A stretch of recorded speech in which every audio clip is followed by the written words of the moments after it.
Assalamualaikum warahmatullahi wabarakatuh. Hamdan wa syukranillah. Hadirin kaum muslimin rahimakumullah. Aya hiji kisah dikisahkeun nyaeta hiji jalma tukang ngalah manuk. Pagaweana ngalah manuk, kasabna teh ku ngalahan manuk tur dijualan dipake bekel nganafakahan anak rabina. Dina saban-saban waktu manehanana sok ngalaan manuk anu jadi sumber rezekina. Tah dina hiji mangsa mah aya manuk alap-alap anu laporan ka Kangjeng Nabi Sulaiman, sabab Nabi Sulaiman mah dibere kaleuwihan bisa nyarios jeung binatang. Eta alap-alap teh laporan ka Nabi Sulaiman bahwasana saban-saban taun anakna sok dialaan wae ku tukang ngalah manuk. Ceuk eta alap-alap teh, Gusti, cobi atuh pangnindakeun itu jalma. Saban-saban taun abdi endogan abdi anakan eta anak sok dialaan wae. Coba pangnindakeun atawa pangcarioskeun ulah dialah deui. Ceuk Nabi Sulaiman, heug ku kaula bakal dicarioskeun. Bahkan kaula ayeuna bakal nitah kadua iprit anu baris nyilakakeun ka eta jalma lamun teu mah eta jalma ngalah deui anak anjeun di taun hareup lamun anjeun anakan deui.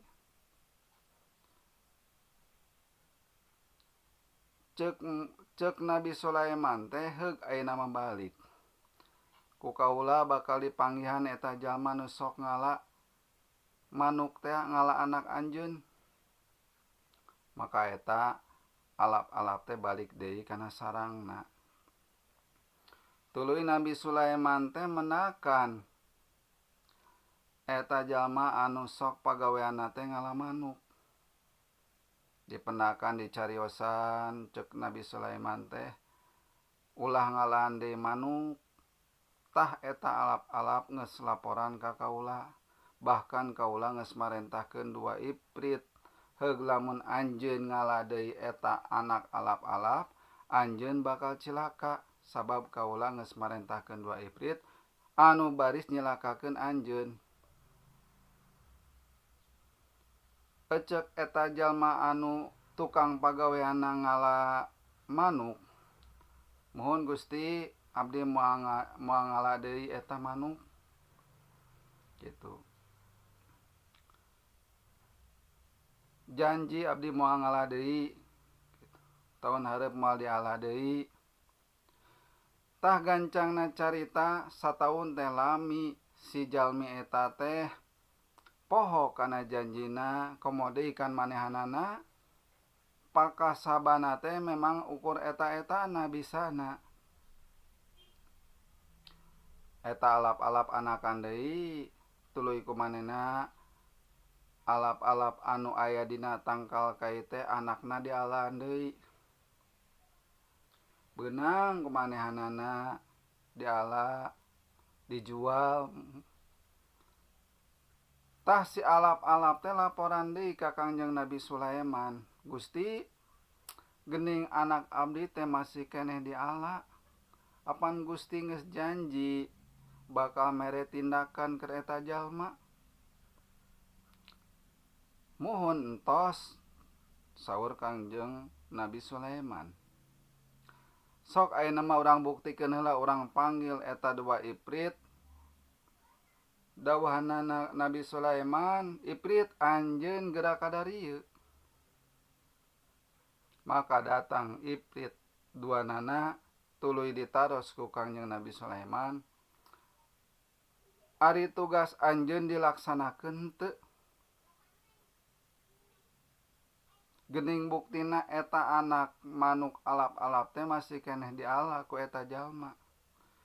Ceuk Iprit teh nyarios kieu, atos Gusti, tetapi dina nalika abdi bade nyilakakeun eta jalmi aya 2 malaikat anu ngajagaanana, sehingga abdi anu arek nyilakakeun teh lain manehna anu bisa dicilakakeun, tapi abdi anu dibalang-balangkeun. Abdi teu asa ngalawan para malaikat. Atuh nya saur Kangjeng Nabi Sulaiman teh anjeun moal bisa dalain lawan anjeun gitu. Tuluy naroskeun deui eta Nabi Sulaiman teh emang naon anu dilakukeun ku eta jalma sehingga dijagaan ku 2 malaikat. Saur eta Iprit, sabab eta jalmi dina samemeh ngala anak manuk alap-alap teh manehanana sidekah heula, sodaqoh katuanganna dibagikeun ka jalma anu aya di dinya. Saur Kangjeng Nabi Sulaiman teh atunya pantes itu dibelaan, dijagaan ku malaikat ge. Sabab naon? Dawuhan Kangjeng Nabi, as-shadaqatun tadfa'ul bala wa tutawilul umur. Ari sodaqah teh panolak tina balai jeung manjangkeun kana umur. Tak jadi anjeun moal bisa kukumaha. Heuh kitu mah heug ayeuna mah anjeun geura balalik deui, ta Iprit teh duanana balalik deui. Tuluy Kangjeng Nabi Sulaiman teh nyarios ka alap-alap, heug ayeuna mah kieu we jalan kaluarna. Anjeun pindah sarangna ulah di dinya deui, sabab di dinya mah geus kanyahoan ku eta jalma. Pindah ka nu rada jauh, ka nu rada suni anu teu kacapai ku manehna. Hadirin kaum muslimin rahimakumullah. Tah kisah ieu teh ngajelaskeun bahwasana jalma anu sok sodaqoh eta bakal disalametkeun tina balai, dipanjangkeun tina umurna. As-shadaqatun tadfa'ul bala wa tutawilul umur. Ari sodaqoh teh panolak tina balai jeung manjangkeun kana umur.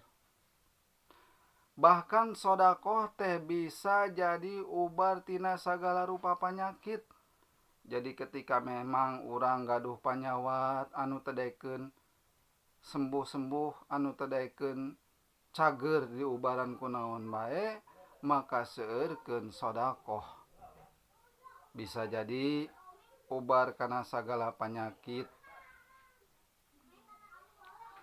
Sareng kauntunganana sodaqoh teh sajeroning bekel urang jaga, bisa oge jadi ngubarkeun tina sagala panyakit anu hese sembuhna. Jadi jalma anu boga panyawat, kari-kari eta panyawat teh hese dicageurkeunana, lobakeun sodaqoh kalawan pinuh kaikhlasan. Ikhlas ulah ngarepkeun nanaon, tetep tapi bari ngadoa ka Gusti, Gusti mugi Gusti ngadabangkeun panyawat abdi, nyageurkeun panyawat abdi. Tah kauntunganana jalma anu sok loba sodaqoh. Muga aya manfaatna dina kisah ieu. Rupina musakitu, akhir kalam billahi taufiq wal hidayah. Wassalamualaikum warahmatullahi wabarakatuh.